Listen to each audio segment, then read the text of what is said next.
when it comes to the story of Elias Rodriguez, now, I still think it's way too early to be casting too much judgment, but what I will say, as we have been saying for a while, that the Zionists make it very easy to side with vigilantism because all they know how to do is bury themselves where they stand. What do I mean by that? Well, here's the cover of the New York Post from yesterday.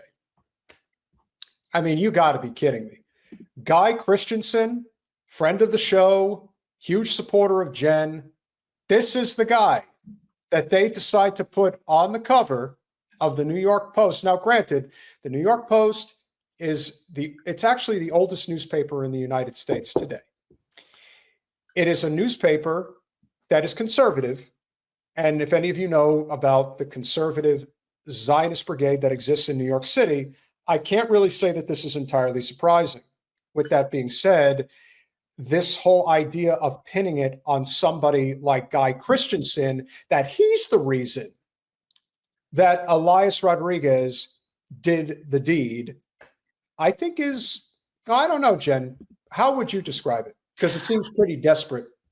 It's very desperate. It's using not only an opportunity to distract, and I also think is a false flag, but then taking further advantage to connect it to Guy Christensen somehow, as if to use that as another means of like doxing him, because that's what they're doing. This is basically them putting him on a hit list.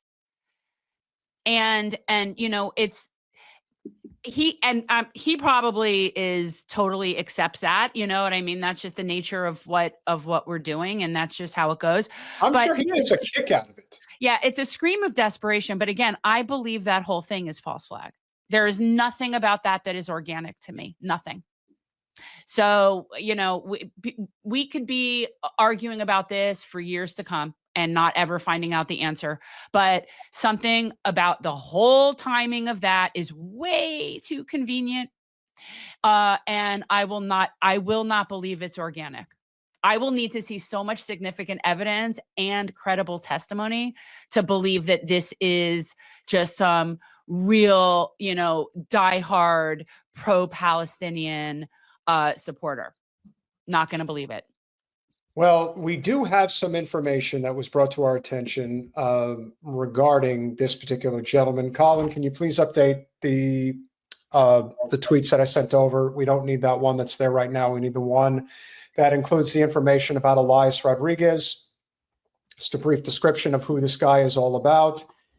And he's a plant. He's a plant. Perhaps. I'm not going to say that he isn't. I'm saying that all the information that we have, which is still somewhat limited, is that he's 30 years old. He's from Chicago. He has no criminal record. Bachelor of Arts from the University of Illinois, oral history researcher at History Makers. Focus on biographies of African-American leaders. Member of the Party for Socialism and Liberation. According to Adam E. Media, and he's a pretty big pro-Palestine account, classic nudge op. Well, he may be right. Look, I have been to enough of these marches, protests, actions, meetings, you name it, okay? And nothing in the movement, nothing would lend itself to this in any way. This is completely bad for the Palestinian, like nobody who's, and the people that are standing up the loudest in the Palestinian space, whether it's Jewish Voice for Peace or Palestinian Students for Justice or whatever the groups, these are peace people. That's the point. These are peace people. And if they wanted to start like offing local Israelis, I think they would have started about a year and a half ago. That's what Well, Ozma agrees with you, Jen. Yeah, no, it's, and you know, just the timing of it. You guys think that's a coincidence that happened after the shooting at the Diplomats, after we see the tide turning, after we see Netanyahu tell his own people in his little cabal that, oh yeah, I got to let a little food in because some of our allies, some of our, you know, people that are generally allow us to do whatever we want, their people are giving them a hard time. So we have to let some aid in. That's what this is. It's just a distraction from the starvation of the children in Gaza and all, I shouldn't just say children, from the complete starvation and what is going on in Gaza. It is a distraction. And I will not, and by the way, perfectly highlights the complete racist, sentiment of the media in this country, of people in this country, that within 48 hours, all they could talk about was two white people, by the way, one of whom was IOF. Right there, that's someone who's not an innocent person. Okay. Also not Jewish, and neither of them are Semites. And the woman, and I don't even know their names, but I wouldn't promote it if I did, was basically a cheerleader, or the Queen of Hasbara. This was somebody who put together all the brainwashing trips for the Zios. So these are not just two random people. Neither of them are Semites. And the entire thing of this just reeks of distraction. We don't want you to look at what's going on in Gaza. Oh my God, we're losing sympathy from the world. Yes. Yes, you are.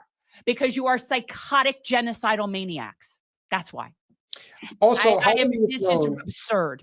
And how would he have known to target those particular two, especially one that had, that level of influence?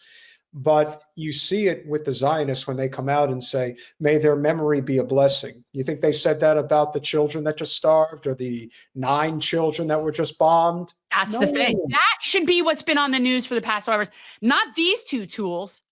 And yes, they're tools. And no, I do not support just randomly shooting people. I don't support shooting people. I am unarmed. I've not killed people. I don't shoot at people. How do we know that, Jen?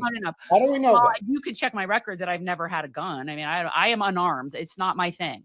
But at the end of the day, those are people that put themselves into a situation they have chose a situation and an ideology that is currently committing a genocide.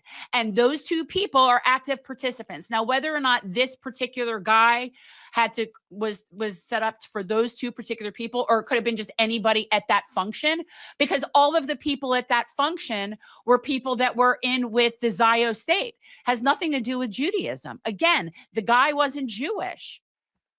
He was a Christian Zio from Israel. Again, not Semites. They look pretty white to me. It's interesting how everybody cares when 2 white people are killed, but yet say it's anti-Semitic. Well, pick it. Are they, you care because they're white? Because that generally seems to be what gets everybody's attention. Yeah. Well, the whole thing is infuriating, and I will need to see so much evidence about this case, that guy, Elias, whatever, any of it, before I will think anything other than this is a Zio tactic to just get the conversation back on sympathy for them. You're not getting it. It's not happening. That ship sailed. I don't care if somebody shoots up every single person that you deem to be, oh no, one of ours. Still not getting my sympathy. Sorry, ship sailed. Well, leave it to, again, our good friend James Lee to provide some much needed commentary on this topic. I have to say this, but these two people did not deserve to die. I read that he had just proposed to her or is about to propose to her. Either way, I do not condone what happened to them. But what I will say is that this tragedy was very convenient to the country for which they served. Because just yesterday, said country fired warning shots at foreign diplomats who were visiting.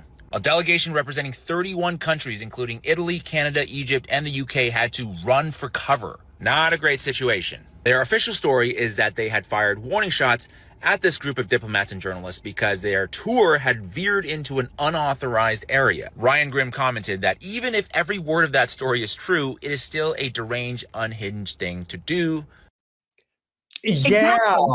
Exactly. Yeah. Exactly. Those people shouldn't be here.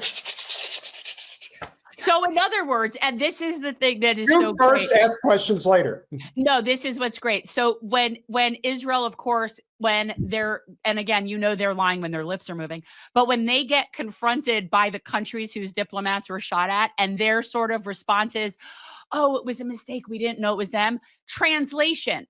We thought it was Palestinian people. We thought it was women and children. Our bad. Sorry. To which I say I completely agree. Anyway, a day later, this other horrible thing happens. And I'm not saying that this isn't a coincidence, but the end result is that today the media cycle has completely shifted. Okay, the same search terms are now conveniently yielding very different results. Funny how that works. Anyway, the last thing I'll say about this is that I think it's just a really bad sign for this country that a heinous act of violence like that happens and a not so insignificant percentage of the population thinks either A, they had it coming, or B, that it was some kind of false flag operation perpetrated by the victims themselves. Not an ideal situation, let's just put it that way. Yeah, it's going to backfire. It is too late. If you wanted to play the false flag game, you would have had to do that at least a year and a half ago. Way too late for that. Too many people have seen it. Mask off. We just don't buy it anymore. And again, those are, I am very loath to use the term innocent for people that are perpetrating and conspiring to commit genocide.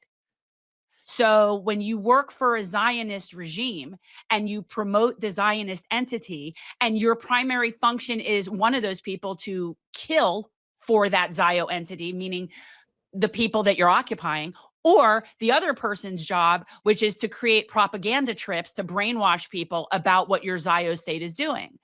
So again, I do not think people deserve to get shot. I don't, but this is not random. And it has nothing to do with the pro-Palestine movement. It has everything to do with Zio hell and them trying to change the narrative.